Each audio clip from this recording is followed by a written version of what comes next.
So last year I received 8 degree apprenticeship offers. And what I've done is I've gone through all of my contracts and I've basically looked for the 10 most important things that you need to look for in your degree apprenticeship contract. So the reason I'm filming this video is just because you've probably never seen a contract before. If you're in year 13 now, or maybe you're in your gap year and you're applying for this degree apprenticeship, you've got the job, you've got the offer, you've been sent this contract, sent it to sign, you've probably never seen a contract before or something. It's going to be like 10 pages, 12 pages, 15 pages of just loads of random text, maybe a bit of legal jargon around there.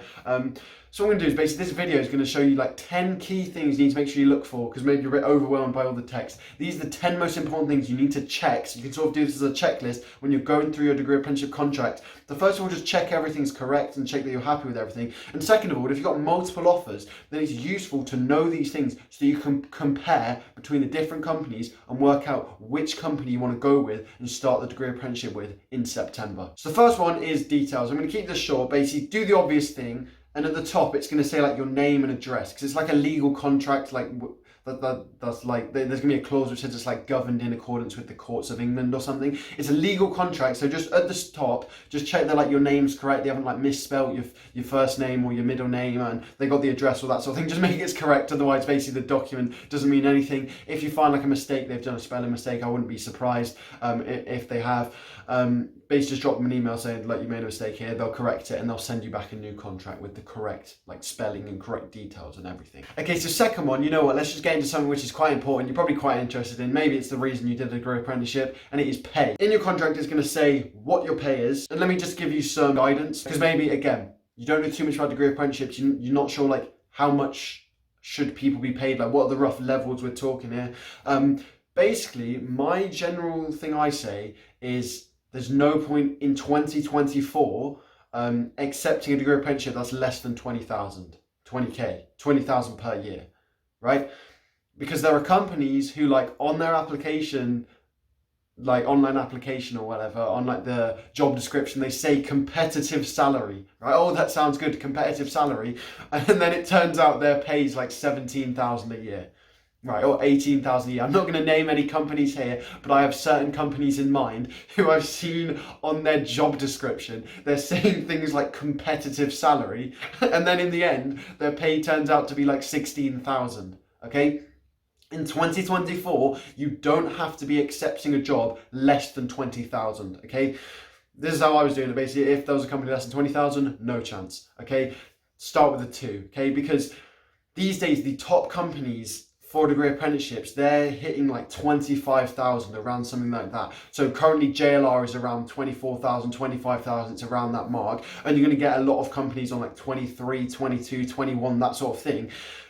Basically, that's where I would say those are the ones you should take. So if you've got multiple offers, multiple like contracts, I would say, to be honest, unless there's like a significant difference, like maybe you really want this company or whatever, or maybe some of the facts I'm going to go into later come into it, I would basically say there's not really any point accepting a job less than 20,000. It's as simple as that. Like if you have an apprenticeship on 18,000, an apprenticeship on 22,000, you might as well just go for the 22,000, and it's the 18,000 company's fault for not keeping up with the pay of other companies. I just think where it's at the moment, like in terms of levels, the majority of companies are on 20,000 plus, 22,000, 23, 24, 25, and that's going to keep going higher as you go into 2025, 2026. These companies are still left behind doing jobs on 17,000, 18,000, 19,000.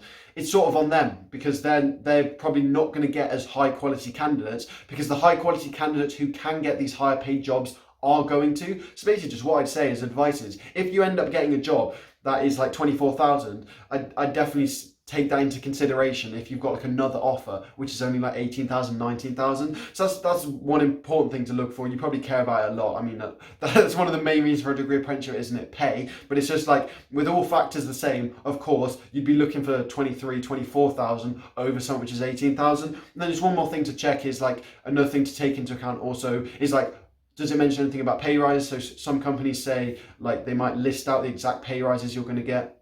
Or they might say you're going to get pay rises, and by the end of it, you're going to be on this salary.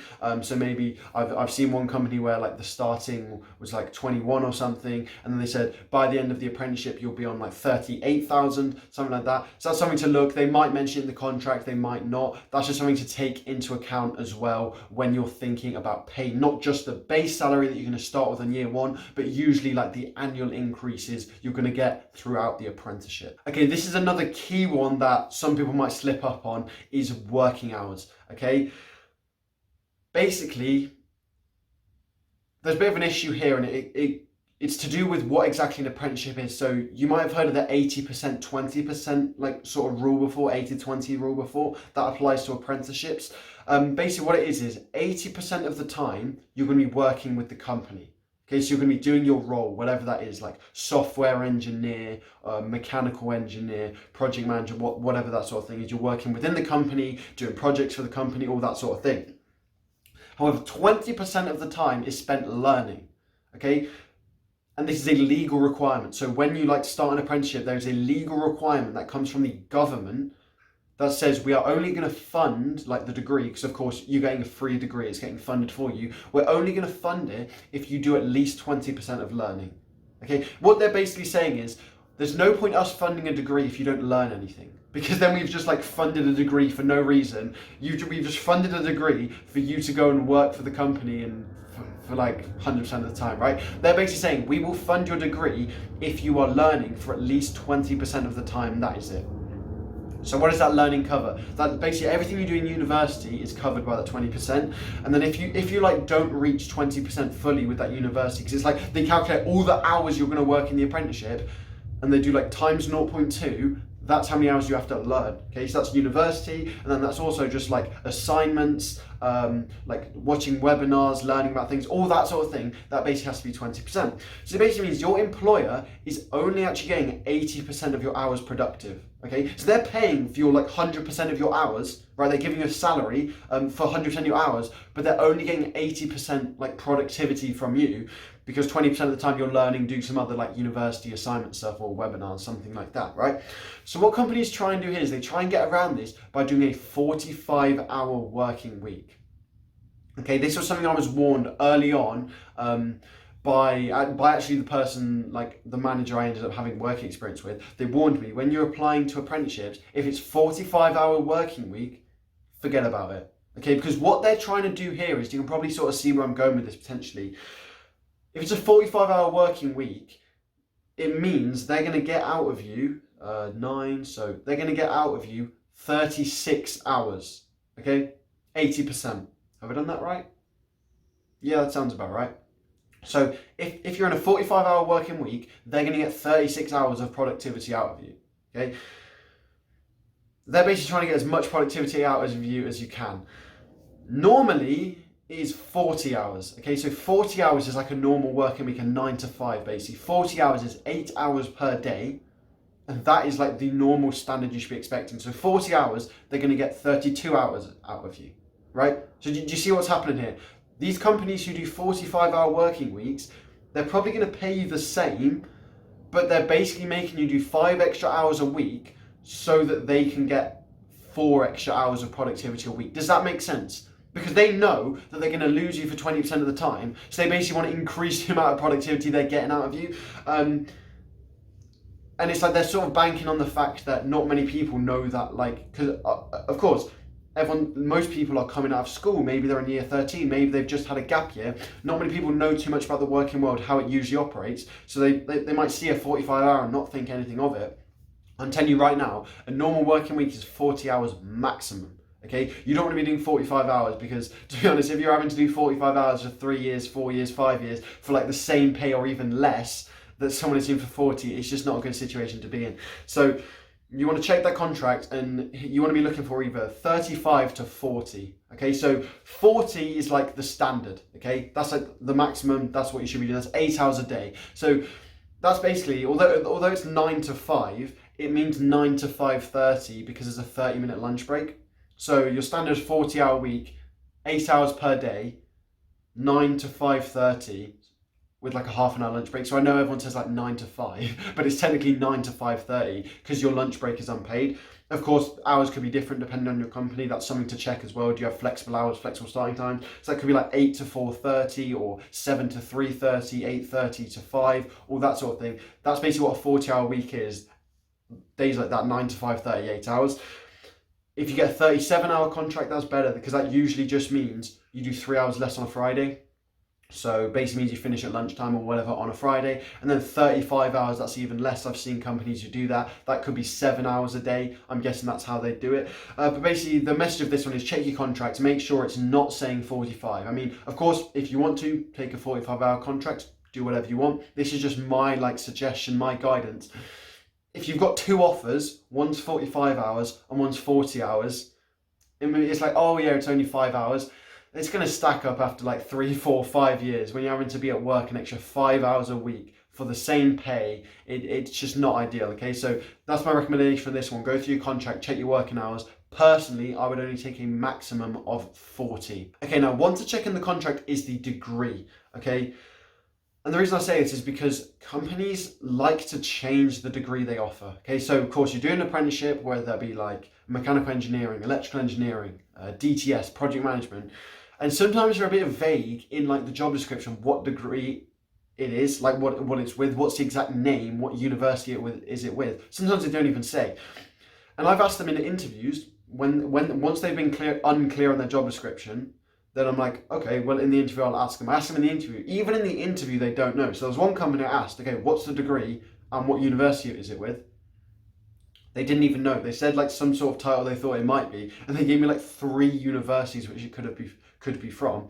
So there are some companies who are a bit they're not very concrete, solid on which degree, which university they're gonna do basically. So this is something to check in the contract, just because if in the contract they say it, then great, that means you're actually probably solidified. But again, it's something that sometimes they don't even say in the contract. So again, this company I mentioned earlier who told me in the interview that it was going to be from one of these 3 universities, they didn't say anything in the contract about the university. They just said you'll be doing a level 6 degree apprenticeship with a training provider.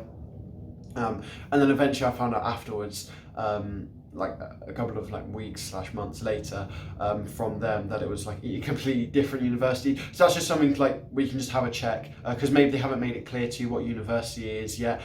So just have a look at that, go down and then see if you see that. If you don't see it, don't panic, because not all companies put the specific degree, specific university in the contract.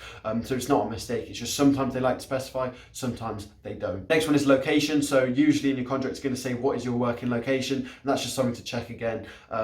Because some companies I've heard, they suddenly just change the location, and you thought you can be working here and staying at home, and then all of a sudden you have to work up here, and it's okay. So that's just something, again, look in the contract, and then usually once it says it in the contract, oh, you're at here, sorted. Okay, this one can catch a few people out. Start date. Okay, so your start date is probably going to be something 4th of September, right? Something, whatever the Monday is on after September, after the bank holiday, when at the end of August or whenever that is.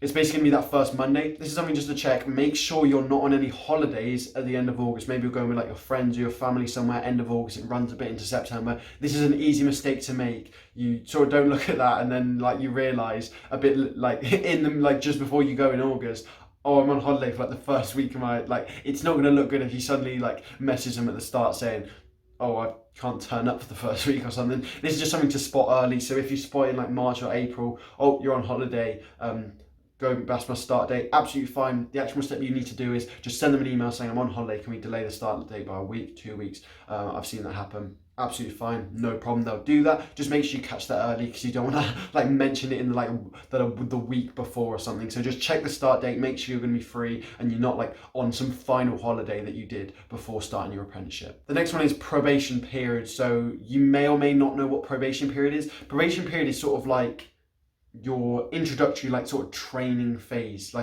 It's like your inductionary phase, and what it is basically it's a period where they can just get rid of you easily.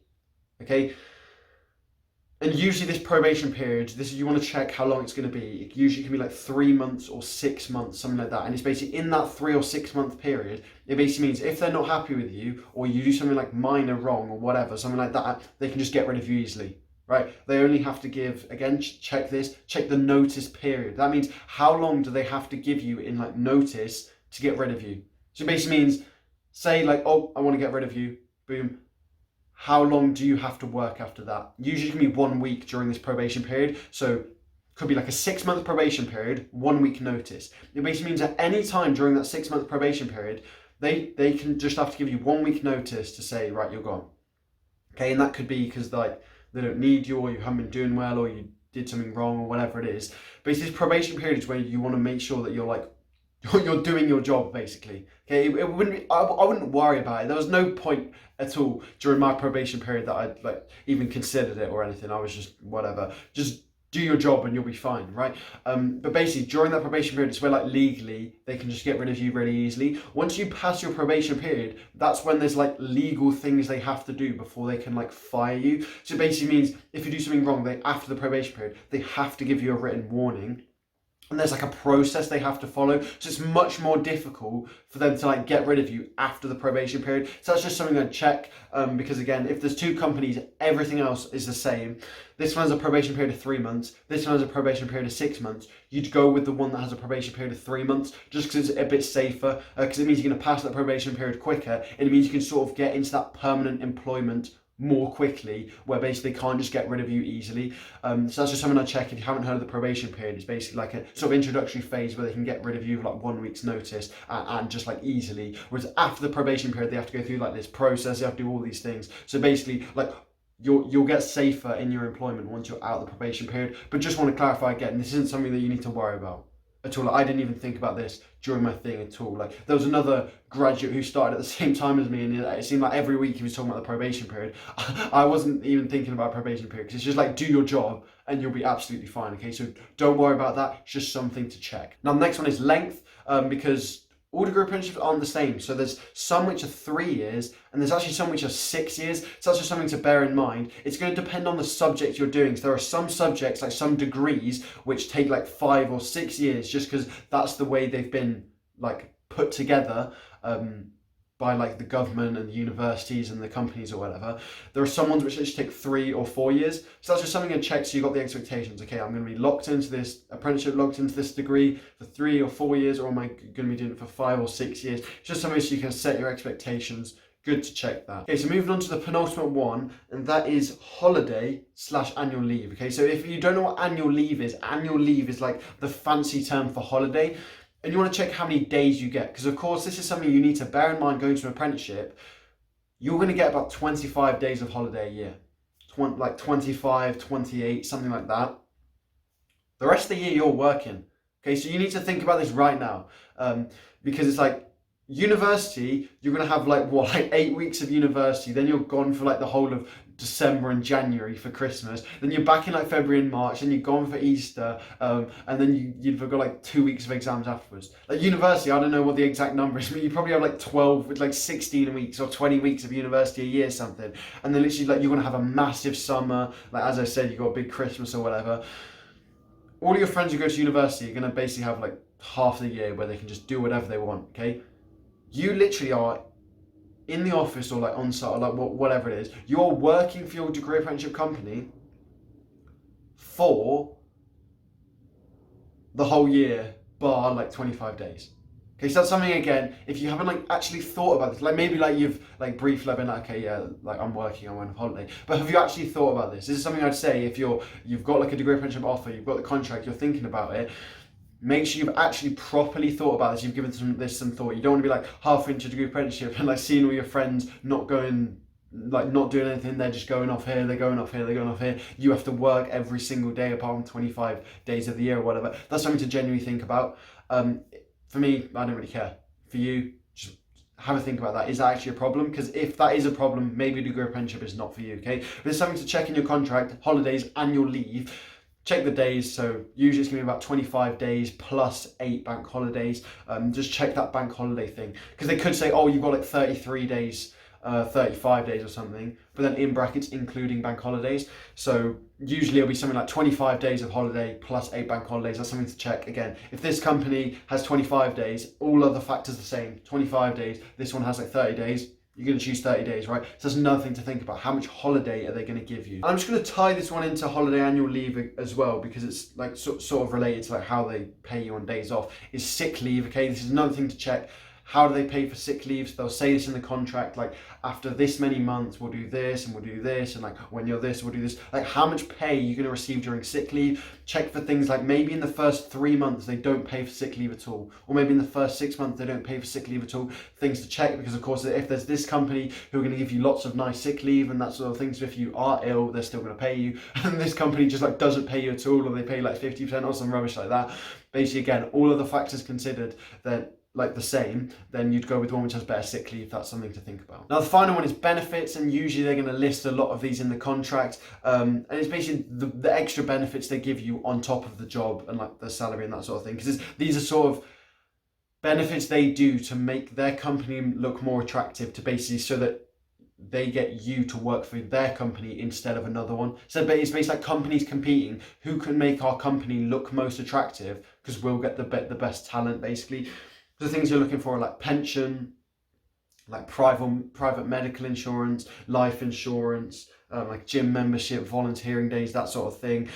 There'll probably be like more information on this on their website as well, but just have a look through the contract, because usually they'll go in detail on things like the pension, volunteering days, that sort of thing. So again, that's the final thing you can check. Go through, check those benefits. That's sort of like a final thing. If all of the companies that you're really unsure between each one, it could just be as simple as this one's going to do better pension, or this one's giving me like a free gym membership, and this one's giving me like a company car, or whatever it is.